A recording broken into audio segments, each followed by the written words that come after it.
9 मई जिसे पाकिस्तान में black day तस्वर किया जाता है, लेकिन आर्मी कहती है कि इसके पीछे पीटीआई वाले थे और पीटीआई वाले कहते हैं कि इसके पीछे आर्मी थी। तो आइए जानने की कोशिश करते हैं कि कौन था 9 मई के पीछे।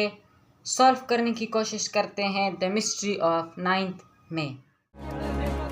लोग इतने परेशान थे, रो रहे थे। मिलिट्री तो ये कहानी है 9 मई 2023 की, जब पाकिस्तान की सबसे बड़ी सियासी जमात के लीडर इमरान अहमद खान नियाजी गए हुए थे इस्लामाबाद हाई कोर्ट एक केस की हियरिंग के लिए। उन पे बहुत से केसेस बने हुए थे उस वक्त, लेकिन वो हर केस में बेल पर थे, यानी उन्हें कोई गिरफ्तार नहीं कर सकता था किसी भी केस में। लेकिन हो कुछ ऐसा कि वो जब बैठे हुए थे अंदर, ना कोई पुलिस ने उन्हें अरेस्ट किया, बल्कि Pakistani rangers Islamabad high court पे हमला करते हैं और वहाँ की शीशे और दरवाजे तोड़कर इमरान खान को घसीटते हुए अरेस्ट कर लेते हैं। इमरान खान व्हील चेयर पे अंदर गए थे, उन्होंने वहीं से उन्हें पकड़ा और अपने साथ ले गए। अब इस कहानी का आगाज यही से हो जाता है, क्योंकि जब पीटीआई के सपोर्टर्स देखते हैं कि इमरान अहमद खान नियाजी जो हमारे लीडर है उन्हें गिरफ्तार कर दिया गया है, ना सिर्फ गिरफ्तार किया गया, उनको गिरबान से पकड़कर घसीट कर गिरफ्तार किया गया है, तो उन्होंने रिएक्शन देने का सोचा। लेकिन सवाल ये उठता है कि वो वीडियो जो मैंने आपको दिखाई इससे पहले, वो किसने बनाई? उस वक्त क्या कोई मीडिया वहाँ मौजूद थी?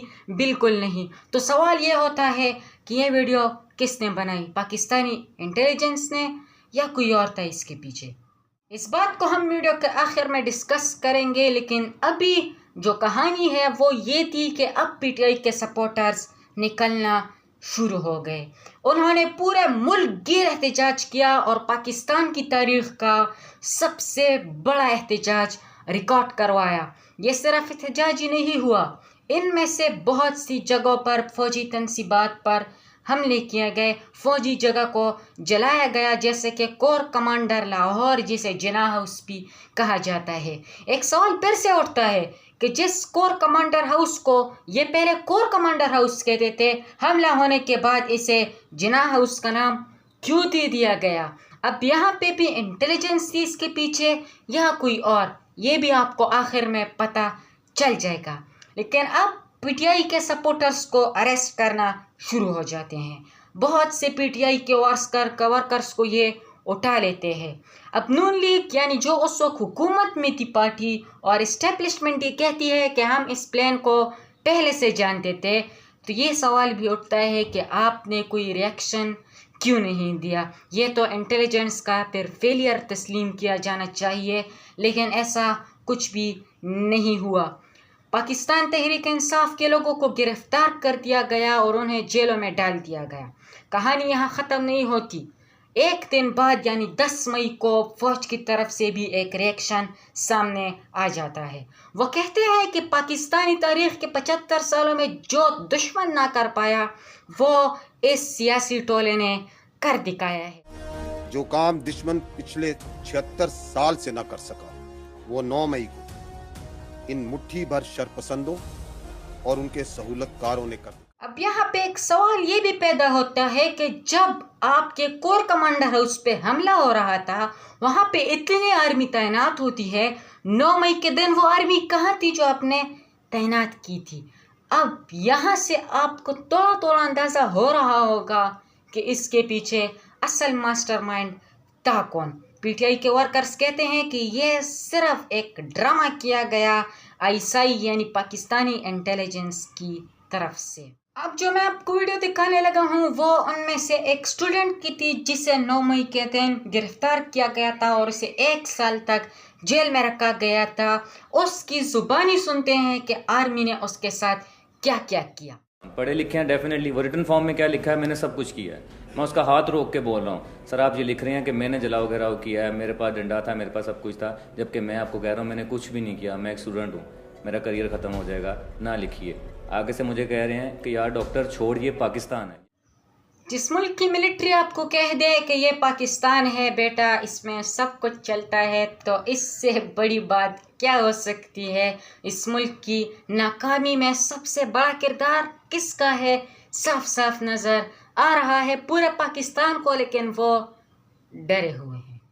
آپ سب کو شاید پتہ ہوگا کہ ابھی 2024 بنوں میں آپریشن کا آغاز کیا گیا ہے۔ آپریشن عدم استحکام آپریشن کا نام دیا گیا ہے اسے۔ اس موقع پر D G I S P R نے ایک انٹرویو دیا ہے، آئیے ذرا اس پہ نظر ڈالتے ہیں کہ وہ 9 مئی کے دن کیا کہہ رہے تھے اور آج کیا کہہ رہے ہیں۔ جب 9 مئی کا واقعہ ہوا تو مخصوص ایک سیاسی گروہ نے، ایک انتشاری ٹولے نے یہ بات چیت کرنی شروع کر دی، ایک پروپیگنڈا کرنا شروع کر دیا کہ جی فوج نے ان کو روکا کیوں نہیں، ان کو گولی مار دیتے۔ چونکہ انہوں نے گولی نہیں ماری، اس کا مطلب ہے انہوں نے خود ان کو لے کے آئے۔ جہاں پہ وہ بلاسٹ ہوا تھا وہیکل بون کا، اس روڈ سے گزرے، انہوں نے وہاں پہ ریاست کے خلاف، فوج کے خلاف نعرے بازی کی، پتھراؤ کیا۔ اس میں کچھ مسلح لوگ پہلے سے شامل تھے، دے فائرڈ، اور وہاں پہ جو سپلائی ڈیپو ہے، جو سرکاری گودام تھا راشن کا، اس کو لوٹا بھی، اس کے اندر بھی لوگوں نے گھس کے لوٹے۔ تو فوج کا سسٹم بڑا کلیئر ہے، اف دیر از اے وہ ملٹری انسٹالیشن ہے، بڑے کلیئر اس میں نیچے، اور اس کے مطابق ہی وہاں پہ ٹروپس نے، آفیسرز نے اپنے آپ کنڈکٹ کیا کہ آپ اگر فوجی تنصیبات پہ کسی جگہ پہ کوئی انتشاری ٹورا بلوائی آتا ہے تو پہلے اس کو بڑی کلیئر وارننگ دی جاتی ہے۔ اگر اسٹل وہ آتا ہے تو پھر ایریل فائر کیا جاتا ہے، اگر اسٹل وہ نہیں رکتا تو جس طرح پھر اس کو ٹریٹ کرنا چاہیے وہ ٹریٹمنٹ ہوگا۔ یہاں پر کوئی ایسا غیرت مند صحافی بیٹھا نہیں ہوا تھا کہ آئی ایس پی آر صاحب سے ایک چھوٹا سا سوال اٹھاتے کہ 9 مئی کے دن آپ کہاں تھے؟ آپ نے تو کہا تھا کہ ہم کسی کو نہیں مار رہے، اب بنو کا وقت جب آیا تو اپنے لوگوں کو مارا، اب آپ کہہ رہے ہیں کہ جو فوجی تنصیبات پہ حملہ کرتا ہے اسے ہم اٹھتے ہیں ان دا اسپاٹ مار لیتے ہیں۔ آپ کو تو 9 مئی کا پہلے سے پتا تھا، آپ کو پتا تھا کہ نکلیں گے، تو آپ نے وہاں پر اسپاٹ پہ لوگوں کو کیوں نہیں مارا؟ کیوں آپ نے ان میں سے کچھ لوگوں کو نہیں پکڑا جو اصل میں شر پسند تھے، جو شر پھیلا رہے تھے، جو اس کے پیچھے تھے؟ آپ نے اسے کیوں نہیں پکڑا؟ اب یہاں پہ کہانی ختم نہیں ہوتی، یہاں اس کے بعد اب شروع ہوتا ہے استعفوں کا سلسلہ پی ٹی آئی کی پارٹی کی طرف سے۔ چھوڑ رہی ہوں، parting ways with politics. Party का ओहदा छोड़ता हूँ। मुस्ताफी होता हूँ, मुस्ताफी होगा। میں نے اس سے استعفیٰ دیا ہے۔ ایک سفر تھا میرے ساتھ، وہ آج اختتام۔ اب پی ٹی آئی کے جو اس وقت کی سینئر لیڈرشپ تھی، اس نے تو سارا نے استعفیٰ دے دیا تھا، لیکن بہت سے ابھی بھی بچے تھے، لیکن جنہوں نے استعفیٰ دے دیا تھا ان پہ اب کوئی کیس نہیں رہتا تھا، لیکن جو کہہ رہے تھے کہ ہم نے تو استعفیٰ بالکل دینا ہی نہیں ہے، ہم خان کے ساتھ کھڑے ہیں، ان پہ آج تک 2024 تک وہ کیسز چل رہے ہیں۔ لیکن جس نے اپنی پارٹی بنا دی، جس نے پی ٹی آئی کو چھوڑ دیا، جس نے عمران خان کا ساتھ چھوڑ دیا، اس کے سارے کیسز آن دا اسپاٹ ختم کر دیے گئے۔ اس سے ایک بات پھر سے ظاہر ہوتی ہے کہ ان بندوں پر کیسز کیوں نہیں چلائے گئے؟ ان پہ بھی تو کیسز چلانے چاہیے تھے، جو آن دا اسپاٹ آپ نے پکڑے تھے، آپ اس پہ کیسز نہیں چلا رہے، لیکن جو عمران خان کو نہیں چھوڑ رہے، جو اس کے ساتھ کھڑے ہیں، اس پہ آپ کیسز چلا رہے ہیں۔ اس کے پیچھے آپ کا کیا مقصد ہے؟ کھول کے بتائیں D J I S P are صاحب، ہم انتظار کر رہے ہیں۔ یہ تھی 9 مئی کی پوری کہانی، آپ کو اندازہ ہو گیا ہوگا کہ اس کے پیچھے کون تھا، اور دا مسٹری آف 9th میں سالو ہوتی ہے یہاں پر۔ آپ کے لیے اتنا اچھا کنٹینٹ بنایا ہے، آپ کو اتنی زیادہ نالج دی ہے، تو چینل کو سبسکرائب کرنا نہ بھولیے گا، تاکہ آپ کو آنے والے وقت میں بھی اسی طرح انفارمیٹیو ویڈیو ملتی رہے۔ اس چینل کو لائک کریں، فالو کریں، سبسکرائب کریں، شیئر کریں، بیل آئیکن کو پریس کریں، آل پہ سیٹ کریں، تاکہ آپ کو ہماری لیٹسٹ ویڈیوز ملتی رہے۔ شکریہ، والسلام۔